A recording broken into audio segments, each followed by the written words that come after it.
Good morning, students. In the last class, we have started a topic that is Owners Fund, in which we have studied what is Owners Fund and what are the main features of the Owners Fund. Next, what we have studied that what is Borrowed Fund and the features of the Borrowed Fund capital.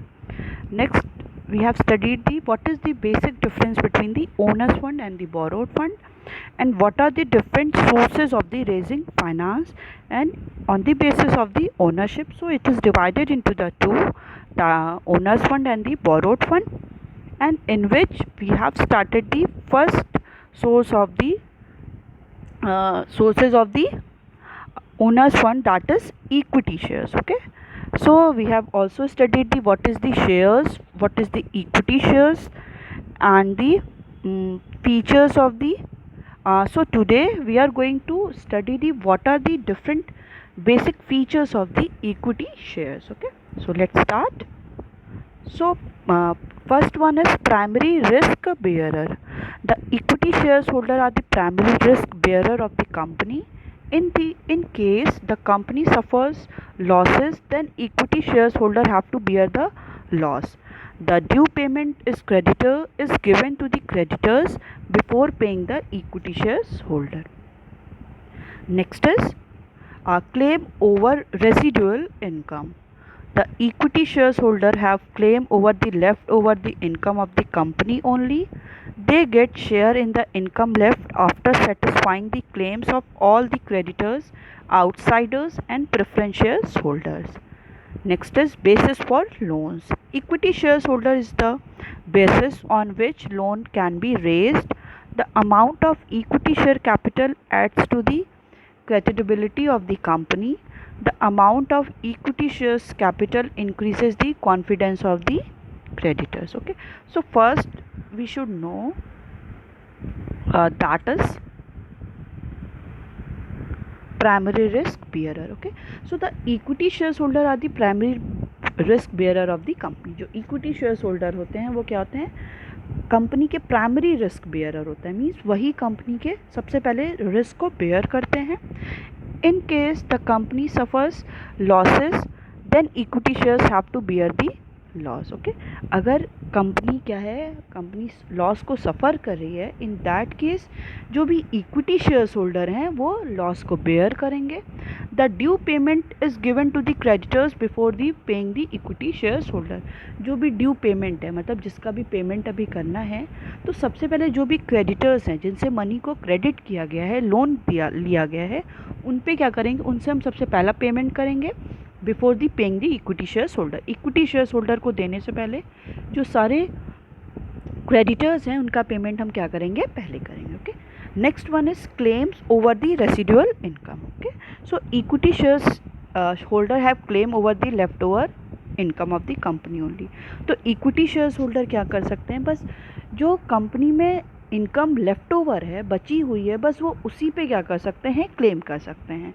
They get share in the income left after the satisfying the claim of the all the creditors, outsiders and preference shares holder. Okay, वो जो भी income residual है जो left है company में, वो उस पर क्लेम तभी कर सकते हैं जब सारे का क्लेम, मतलब उसमें कौन, क्रेडिटर्स, आउटसाइडर और प्रेफरेंस शेयर्स होल्डर को जो भी उनका अमाउंट है, जो भी इनकम है, उनको पेड करने के बाद ही जो इनकम लेफ्ट ओवर है वो किसको दी जाएगी, इक्विटी शेयर्स होल्डर को. ओके, सो इक्विटी शेयर्स को जो भी पेमेंट मिलेगा वो सारे जितने भी आपके एजेंट्स हैं उनके बाद ही मिलेगी. Okay, now the next one is basis for loans. So equity shares holder is the basis on which loan can be raised. Okay, equity shares capital के ही थ्रू कंपनी क्या करती है, अपने लोन को रेज करती है. ओके, मीन्स कहीं से वो लोन बोरो करती है. The amount of equity shares, equity share capital aids to the creditability of the company. Okay, so जितना ज़्यादा इक्विटी शेयर कैपिटल है किसी भी कंपनी में, वो क्या करता है, एक गुडविल क्रिएट करता है कि किसी भी इंडिविजुअल और किसी भी कंपनी का, कि अगर इक्विटी शेयर्स किसी भी कंपनी में बहुत ज़्यादा हैं शेयर्स, तो इन दैट केस क्या होगा कि उस कंपनी की क्या है, गुडविल बहुत ज़्यादा अच्छा है. तो जो भी इन्वेस्टर्स हैं एज वेल एज जो क्रेडिटर्स हैं, बैंक है, वो उनको ईजिली क्या कर पाएगी, लोन भी दे देगी। Okay, so the amount of the equity shares holder capital increases the confidence of the creditor. Okay, जो इक्विटी शेयर्स का कैपिटल का जो अमाउंट होगा वो क्या होगा, एक क्रेडिटर का एक कॉन्फिडेंस इंक्रीज करेगी और वो ईजिली क्या करेगा, उसको लोन भी दे देगा इक्विटी शेयर्स होल्डर को। Okay, next one is control. Equity shareholder have control over the activities of the company. The company shareholder have voting rights. The equity shareholder cast vote to select the board of director who control and manage the affairs of the company. Okay, so equity shareholder जो होते हैं वो क्या करते हैं, पूरी company की activities को कंट्रोल करते हैं। जो भी एक्टिविटीज़ कंपनी में हो रही है, production, management, human resource development, so जो भी एक्टिविटीज़ हो रही है वो सारे को कंट्रोल कौन करता है, इक्विटी शेयर्स होल्डर करते हैं। And equity shares have voting rights. Voting मतलब अगर उनको कंपनी में वोट करना है किसी भी पोस्ट के लिए, बोर्ड ऑफ डायरेक्टर्स के लिए, किसी भी इंडिविजुअल के लिए कि किसको हेड बनाया जाए, तो उनके पास क्या होती है, वोटिंग राइट्स भी होती है। The equity shares holder cast vote to select the board of the director. Okay, और जो इक्विटी शेयर्स होल्डर होते हैं वो क्या करते हैं, वोट करते हैं कंपनी के बोर्ड ऑफ डायरेक्टर को सेलेक्ट करने के लिए। Who control and manage the affairs of the company, जो कंपनी के जितने भी कंट्रोल भी करते हैं एज वेल एज जितना भी मैनेजमेंट है कंपनी का, उसको क्या करता है, वो रेगुलेट भी करते हैं। ओके, सो जो इक्विटी शेयर्स होल्डर है उनका वेरी इंपॉर्टेंट रोल प्ले करते हैं वो किसी भी कंपनी में। Next is higher profit. The rate of interest for the debenture holder and the rate of dividend for preference shares holder are fixed. At the time of profit, the debentures holder and preference shares holder get fixed income only, but equity shares enjoy a higher profit. Okay. So, in the case of borrowed capital, we heard the name that is debenture. Okay. So, debentures holder means the one who is holding the debentures.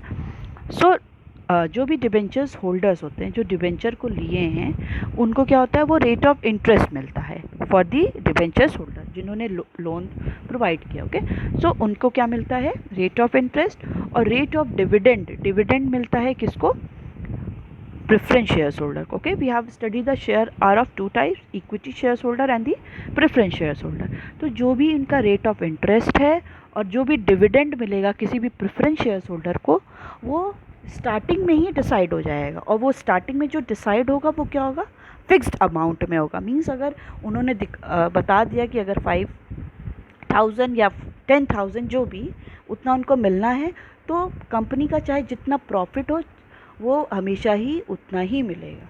But in the case of equity shares holder, अगर company क्या करेगी, higher income profit होगा उसको, तो उसी के according equity shares holder का contribution भी इंक्रीज़ हो जाएगा, उनका डिविडेंड भी क्या हो जाएगा, इंक्रीज़ होगा। तो it is totally depend upon the profit of the company. अब अगर प्रॉफिट कंपनी का इंक्रीज़ होगा तो उनका भी प्रॉफिट, उनका भी डिविडेंड इक्विटी शेयर्स होल्डर का इंक्रीज़ होगा। But in the case of preference shares holder as well as debentures holder, तो उनका जो अमाउंट उनको मिलना है वो क्या होगा, हमेशा ही फिक्स्ड होगा, भले कंपनी को चाहे जितना भी प्रॉफिट हो जाए। Okay, now the next one is preemptive right. The equity shares holder are given preemptive right by the provision of the Companies Act. According to this right, whenever a company is planning to issue new equity shares, it must offer the shares to the existing shareholder first. Okay, it is the preemptive right provision is given to the all the equity shares holder. ये जो right होती है क्या होती है अभी बताते हैं। इक्विटी शेयर्स होल्डर को क्या है कि कंपनीज एक्ट के अकॉर्डिंग उनको ये राइट मिली है। इस राइट के अकॉर्डिंग क्या होगा कि जब भी कंपनी, कोई भी कंपनी है, वो अगर प्लान कर रही है कि वो और शेयर्स को इशू करेगी, सो सबसे पहले वो न्यू जो शेयर्स है वो एग्जिस्टिंग शेयर्स होल्डर को, जो ऑलरेडी कंपनी के शेयर्स परचेज कर चुके हैं, उनको सबसे पहले वो ऑफ़र करेगी। ओके, जैसे I am just like a company, ABC company. Okay, अगर मेरे को कोई न्यू शेयर्स को इशू करना है, 5000 के 10,000 के शेयर्स को इशू करना है, तो मैं किसी नए पर्सन के पास नहीं जाऊंगी। जो ऑलरेडी मेरी कंपनी के शेयर्स को परचेज़ किए हैं, पहले मैं उनसे पूछूंगी कि आपको ये शेयर्स चाहिए। अगर वो बोलेंगे नहीं, तो फिर मैं क्या कहूँगी, नॉर्मल पब्लिक और अदर इक्विटी मतलब अदर जो भी पब्लिक है उन पे क्या करूँगी, उनको ऑफ़र करूँगी। Okay, so if existing shares holder refuse to buy the new issue, then only company shall offer these shares to the general public. Okay, जब एग्जिस्टिंग इक्विटी शेयर्स होल्डर क्या करेंगे, रिफ्यूज़ कर देंगे कि उन्हें ये शेयर्स नहीं चाहिए, तो क्या करेगी कंपनी, डायरेक्टली जाएगी जनरल पब्लिक के पास। ओके, जनरल पब्लिक के पास जाएगी और उनको क्या करेगी, ऑफर करेगी। This right protect the controlling right of the equity shares holder. Okay, इससे क्या होगा, जो भी राइट है किसी भी कंपनी का और द इक्विटी शेयर्स होल्डर का पूरा एक राइट क्या होगा, उनको जो भी राइट मिला है कंट्रोल करने का, प्रॉफिट का, ये सारा उसका क्या हो जाएगा, इक्विटी शेयर्स होल्डर का प्रोटेक्टेड रहेगा। ओके, उनको किसी भी एक लॉस की और किसी भी टाइप की फियर की कोई ऐसा नहीं है कि उनके कोई भी राइट्स को ले लेगा, नहीं। इसलिए क्या है, इनके जो भी राइट्स हैं इक्विटी शेयर्स होल्डर के, they all are protected. Okay, now the next one is, what are the different merit and the advantages of the shares holder? Okay, from a company's point of view, there are several merit of the issuing equity shares to raise long term finance. Okay, so company's point of view की बात करते हैं। so इसमें क्या है, बहुत सारे merits हैं to issue new equity shares. New equity shares को इशू करने के लिए बहुत सारे मेरिट्स हैं basically for the long term finance. Means जो पीरियड है फाइनेंस का वो क्या है, मोर देन 5 years का है। सो permanent, first one is permanent capital. So equity shareholder provide the permanent fund of the company. There is no fixed commitment to return the money or pay a fixed rate of dividend. Okay. So equity shareholder को क्या है, provide क्या है, उनको permanent fund of a company, उनको क्या मिलता है, परमानेंट जो भी फंड है वो है। As well as there is no fixed commitment to return the money और to pay a fixed rate of dividend. Okay, और कोई भी ऐसा कोई कमिटमेंट भी नहीं है कि उनको उस अमाउंट को क्या करना है, वापस रिटर्न कर देना है और उस पर कोई रेट ऑफ डिविडेंड भी पे करना है। ओके, वो जो फंड होता है वो क्या है, वो परमानेंट फंड है किसी भी कंपनी का, और उसमें कोई भी ऐसा कमिटमेंट नहीं है कि वो मनी उनको क्या करना है, रिटर्न करना है। Okay, next one is no charge on the fixed asset. For issue of the equity shares, a company is not required to mortgage its assets. Okay, so अगर कंपनी को क्या करना है, इक्विटी शेयर्स को issue करना है, तो company को कोई रिक्वायर्ड नहीं है कि वो अपने असेट्स को मॉर्गेज करे। मॉर्गेज मीन्स गिरवी रखना। Okay, so the asset remain free from the borrowings loan. Okay, अगर उसको बोरो करना है लोन, तो वो उसको फिक्स असेट को क्या करेंगे, मॉर्गेज नहीं करेंगे। They all are protected. Okay, so the next one is high credit standing. So the amount of equity shares in the capital structure determines the credit worthiness of a company. A company with more equity share capital enjoys higher credit worthiness. Okay, so amount of equity shares in the company capital structure, अगर किसी भी company में कितना equity shares है, okay, ये क्या determine करता है कि कंपनी की क्रेडिट वर्दीनेस की, कंपनी का क्रेडिट का स्टेटस कैसा है। Okay, so a company with more equity shares enjoy higher credit worthiness. किसी भी कंपनी का ज़्यादा इक्विटी शेयर्स होगा, मतलब उस कंपनी की गुडविल और क्रेडिट स्टेटस क्या है, बहुत ज़्यादा अच्छा है। Okay, next is huge funds.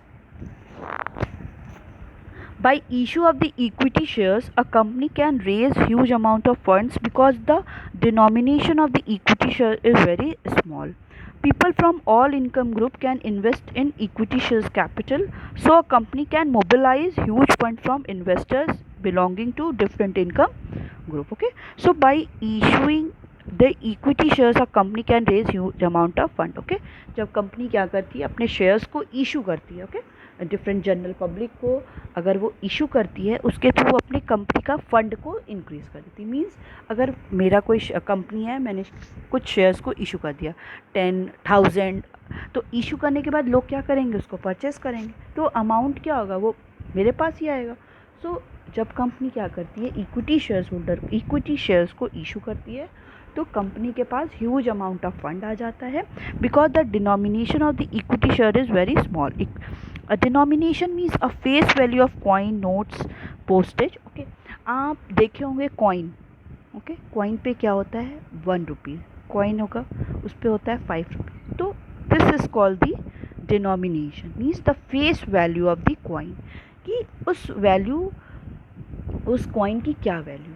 2 type की वैल्यू होती है, face value as well as intrinsic value. Face value क्या होती है कि इस पर कितना मनी मेंशन्ड है। इंट्रिंसिक वैल्यू मीन्स कि ये जो कॉइन है वो कितने का बना है। मीन्स अगर 5 रुपीज़ का हम कॉइन लेते हैं, ठीक है, उस पर रुपीज़ तो लिखा है 5 रुपीज़। ओके, तो वो उसकी क्या हो गई, face value. It is called the denomination. But when we talk about the intrinsic value, तो वो 5 रुपीज़ में हम लोग कुछ मेटल्स यूज़ किए होंगे, तो वो कितने का वो बना है coin, it is called the intrinsic value. So denomination क्या होता है, इसकी फेस वैल्यू। ओके, सो जो भी इक्विटी शेयर्स होते हैं उनका जो डिनोमिनेशन होता है, मीन्स जो शेयर्स हैं वो क्या होते हैं, बहुत स्मॉल वैल्यू के होते हैं, मीन्स 10 रुपीज़ 20 रुपीज़। सो ऐसे क्या होते हैं, शेयर्स होते हैं। So people from all income group can invest in the equity shares capital. Okay, अगर वो स्मॉल वैल्यू के होंगे, एट उनकी जो फेस वैल्यू होगी वो क्या होगी, स्मॉल होगी, तो हर एक इनकम ग्रुप के, मीन्स मीडियम इनकम ग्रुप के, लार्ज तो वो ले ही रहे हैं, हायर इनकम ग्रुप, तो मीडियम इनकम ग्रुप के भी क्या कर सकते हैं, और जो थोड़ा सा नॉन पुअर कंडीशन में है वो भी क्या कर सकते हैं, कंपनी के शेयर्स को परचेज कर सकते हैं। इसलिए जो वैल्यू होती है किसी भी शेयर्स की, उसको क्या करते हैं, बहुत ही मिनिमम रखा जाता है। So company can mobilise huge fund from investors belonging to different income group. Okay, so company क्या कर सकती है, in that case they mobilise the huge fund, large amount of fund from the investors to the different income group. Okay, so that they can mobilize the fund also. Okay, now there are some demerits or the disadvantages of the equity shares holder. Okay, equity shares, sorry, there are certain limitation of the equity share capital. First one is risk of fluctuating return, second is inflexibility, third is legal formalities, fourth one is issue depends on the market condition. Okay, so first one is equity shareholders sink and swim with the company. At the time of adversity, equity shareholders have to suffer loss and get no return or very low return. Inflexibility means cannot be returned. Equity shares is a permanent source of a capital. It cannot be returned even when it is lying idle. When there is no scope of expansion or the growth, then the equity share capital remains idle, but it cannot be returned during the lifetime of the company. Legal formalities, a company has to complete too many legal formalities and has to take many permission before issue of the equity shares to the general public. Fourth one is issue depends upon the market condition. The issue of the equity shares capital depend upon the market condition. Equity shares are risky securities, so these are demanded during boom period.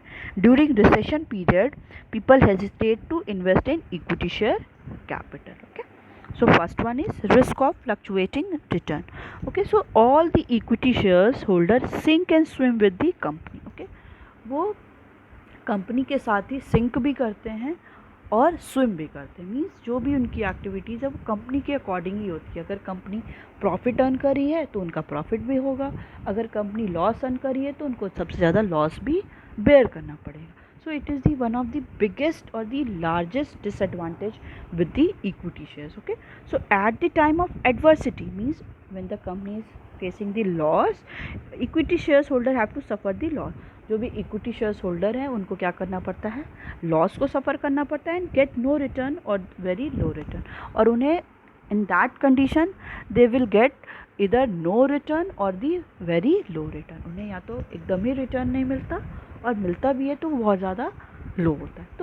तो जो भी activities हैं equity shares holder की, वो company के साथ ही sink भी करती है, डूबना भी है और उसी के साथ स्विम भी करती है। ओके, उन्हीं के अकॉर्डिंग उनका प्रॉफिट भी होगा और कंपनी के अकॉर्डिंग ही उनका लॉस होगा। तो लॉस होगा तो सबसे ज़्यादा लॉस किसको बेयर करना पड़ता है? Equity shares holder. Okay, now the next one is inflexibility, which means can't be returned. So equity shares is a permanent source of capital, as we already studied in the features as well as merit. So it cannot be returned even when it is lying idle. Okay, so ये permanent source होता है capital का. So इसको क्या है, company क्या करती, कभी भी रिटर्न नहीं करती. Even when it is lying idle means उसका अगर वो यूज़लेस भी है, वो उसका यूज़ नहीं भी हो रहा है, तो भी कंपनी क्या करती है, उसे वापस नहीं करती, because it is the permanent source of capital, कि वो कभी भी उसको यूज़ कर सकते हैं. बट अगर उनको वो उसका यूज़ नहीं हो रहा है, तो इन दैट केस कंपनी क्या करती है, कभी भी उस मनी को और उस शेयर्स को वापस नहीं करती है. When there is no scope of expansion और द ग्रोथ, अगर कोई भी कंपनी का कोई भी एक्सपेंशन और ग्रोथ का भी ऑप्शन नहीं है, the equity shares capital remain idle. जो भी इक्विटी शेयर्स कैपिटल है वो स्टिल क्या होंगे, वो यूजलेस ही रहेंगे.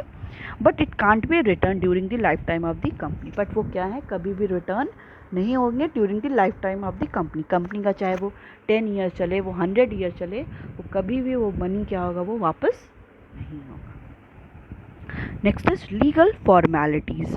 So company has to complete too many legal formalities and has to take many permission before the issue of the equity shares to the general public. Okay, so company को क्या करना पड़ता है, बहुत सारे लीगल फॉर्मेलिटीज़ को complete करना पड़ता है. मीन्स पेपर वर्क, बहुत सारा परमिशन लेना पड़ता है. So they have to take many permission. Okay, उनको बहुत ज़्यादा परमिशन लेना पड़ता है before issuing the equity shares to the general public. General public को शेयर्स को इशू करने से पहले परमिशन भी लेना पड़ता है, as well as they have to follow the some and too much legal formalities. Next one is issue depends upon the market condition. Okay, issue जो भी शेयर्स को इशू करना है वो ये इस पर भी डिपेंड करता है कि मार्केट की क्या कंडीशन है. मीन्स मार्केट क्या बेटर कंडीशन में है, मीन्स मार्केट इंक्रीज़ हो रहा है, डेवलपमेंट हो रहा है, ग्रोथ हो रहा है, और मार्केट क्या है, लॉस में जा रहा है. तो अगर लॉस में जाएगा तो कोई भी उसको परचेज़ नहीं करना चाहेगा. क्यों कोई अपना पैसे मनी को इन्वेस्ट करे और अल्टीमेटली लॉस हो जाए. अगर इकॉनमी क्या है, बूम की कंडीशन में, प्रॉस्पेरिटी की कंडीशन में, मीन्स हमारी इकॉनमी ग्रोथ कर रही है, इन डैट केस लोग ज़्यादा से ज़्यादा अपने मनी को शेयर्स में इन्वेस्ट करते हैं. ओके, अभी आप लोग देख रहे होंगे ये कोरोना पेंडेमिक के टाइम क्या है, ये इकोनॉमी हमारी लॉस में जाती जा रही. तो लोग क्या है, शेयर्स में बहुत ज़्यादा इन्वेस्टमेंट नहीं कर रहे हैं, क्योंकि उन्हें पता है कि ये हमारा जो मनी है वो क्या हो जाएगा, लॉस हो जाएगा. इन दैट केस कंपनी क्या कर, जो भी इक्विटी शेयर्स होते हैं वो it is totally depend upon the market condition. Okay, so the issue of the equity shares capital depend upon the market condition. Okay, it is totally depend upon the market condition. Equity shares are the risky securities. Okay, ये क्या होते हैं, बहुत ज़्यादा risky होते हैं. So that these are demanded during the boom period. Means तब economy क्या है, बेटर कंडीशन में होगी, तब लोग क्या करते हैं, इसमें इन्वेस्टमेंट करते हैं, परचेज करते हैं. ड्यूरिंग रिसेशन मीन्स जब प्राइस क्या है हर एक कमोडिटी की, रिसेशन मीन्स प्राइस क्या हो रही है हर चीज़ की, फॉल कर दी जा रही. इन दैट केस अगर वो इशू कर रहा है, अगर कोई जनरल पब्लिक 10 रुपीज़ में कोई शेयर को ले रहा है, ठीक है, और प्राइस क्या हो गई है, रिसेशन का पीरियड है, तो प्राइस क्या हो गई, वो ये एक्सपेक्ट कर रहा था कि उसने 10 रुपीज़ के शेयर्स को परचेज़ किया था तो वो 15-20 में हो जाए. बट रिसेशन के टाइम क्या हो जाएगा, वही 10 रुपीज़ का उसका शेयर 5 रुपीज़ में हो जाएगा. तो इन that case he will suffer the loss. For that purpose every individual, all the general public want to invest their money in the case of boom period, not in the case of recession period. Okay, so people hesitate to invest in equity shares capital. तो people क्या होते हैं, वो hesitate करते हैं अपने money को invest करने के लिए in the recession period. Okay, so it is the basically the all the equity shares. Now the next one is we have studied that there are two type of shares. First one is equity, second one is preference. Okay, so we have completed the equity. Now the second one is preference shares holder. It is also the long term finance. Preference shares are those shares which get preference over the equity shares.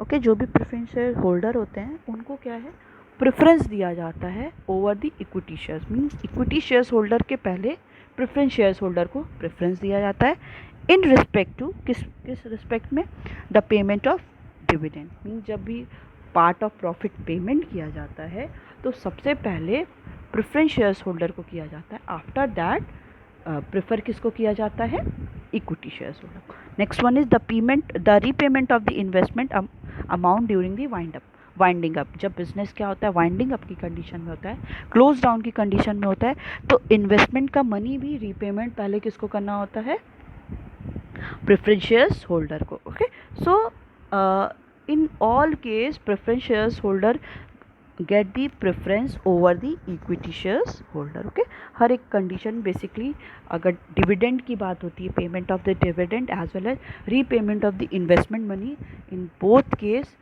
Preference shares holder get the preference over the equity shares holder. So first one is now the next one is what are the features of the preference shares. Preference shares के features क्या हैं? So the main feature of the preference shares holder are the fixed rate of dividend. Okay, so preference shares holder get a fixed rate of dividend before paying dividend to equity shares holder.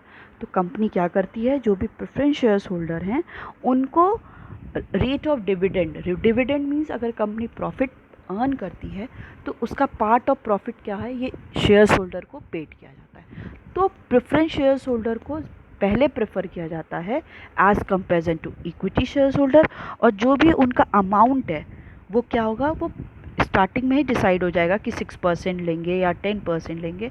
So it will not be change weather the company is incurring too much profit. Okay, company बहुत ज़्यादा profit भी इनकर करी है तो ये जो rate है वो परमानेंट फिक्स्ड होगा, उसमें कोई भी चेंज नहीं होगा। Okay, next one is no security. Companies do not offer any security against the preference shares. The preference share capital is a part of the owner's fund capital. Next one is voting right. The preference shares holder do not get voting rights under the general condition. However, the preference shares holder get voting right if the dividends are not paid for 2 years or more. Next one is hybrid security. Preference shares are also called hybrid securities as these shares have the features of the equity shares as well as the features of the debentures. Like equity shares, preference shares get dividend only when company is earning profit, and like debentures, preference shares get a fixed rate of return. Okay, so no securities. Companies do not offer any security against the preference shares. Okay, company को कोई भी security offer करने की, there is no need to offer the any kind of securities against the preference shares. The preference shares capital is a part of the owners fund capital. ये क्या होता है, owners का फंड का एक part होता है। So in this case there is no need of any kind of security, as we already studied in the case of owners fund there is no need of any kind of security. Okay, so next one is voting right. The preference shares holder do not get the voting right. Okay, अभी हम लोगों ने equity shares holder में पढ़ा था कि equity shares holder को क्या होता है, they have right to vote as well as they have also elected the board of director, but in the case of preference shares holder they do not have any kind of voting right under the general condition. General condition में उन्हें normal condition में कोई भी voting right नहीं है. However the preference shares holder get voting right if the dividend are not paid for 2 years और more, और they have right to vote in that condition when the dividend, जब भी dividend क्या है paid नहीं होगा फॉर द 2 years और the मोर. जब कोई भी डिविडेंड 2 years और the more than 2 years dividend paid नहीं होगा, in that case they are able to give the vote and they have the voting rights. Okay, now the next one is hybrid security. Hybrid means a mixture or the combination. Okay, so preference shares are called the hybrid securities. Okay, so preference shares is also called the hybrid securities because it has the both feature, it has the combination as well as the features of the both. What is equity shares as well as the debentures. Okay, जो भी preference shares होते हैं उनको हम लोग hybrid securities भी बोलते हैं. क्यों? क्योंकि as these shares have the features of equity shares as well as features of debenture. इनके पास equity shares की भी features हैं as well as they have the features of the debentures also. So like equity shares, preference shares get dividend only. Okay, equity shares की तरह इन्हें क्या मिलता है, dividend मिलता है only when company is earning profit. जब profit earn करेगी, in that case they will get the dividend, and like debentures, preference shares, they get a fixed rate of return. Okay, और in for like the debentures holders, preference shares को क्या है, fix rate of return है. जो return मिलना है वो क्या है, वो फिक्स्ड है. और जो भी वो डिविडेंड पाएंगे तो वो कैसे है कि अगर कंपनी प्रॉफिट करेगी then he will get the any kind of dividend. Okay, so it is the it is the features of the preference share, advantages and the demerits of the preference share we will continue in the next class.